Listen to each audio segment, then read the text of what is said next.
welcome to the channel. In today's video, we are diving into the how counter works in Bitrix24 CRM, and by the end, you will have all the insights you need to see the usage of counter in Bitrix24. So grab a seat, hit that like button, and let's get started. Counters display the number of incoming plan activities in the CRM. They minimize the distraction of unnecessary reminders as they only light up when attention is needed. Activity counters are visually indicate 50 minutes before the deadline, but this time periods can be adjusted.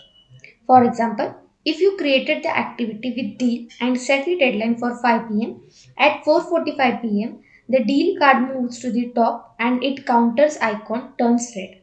If you create an activity that begins in less than 50 minutes, it will be immediately marked as pressing and red counter will be appear correspondingly CRM activity.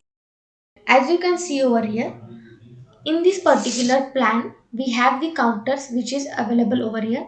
Once I click on this particular counter, I will be able to see the plan activity of the particular client along with the deadline, and it is highlighted by the red. So this is how you can see the immediate action which is required for the particular deal. So this is how you can handle that activities over here. Thanks for watching. If you found this video helpful, don't forget to like, subscribe and hit the bell icon for more content. Drop your thoughts or questions in the comments below and I will see you in the next one.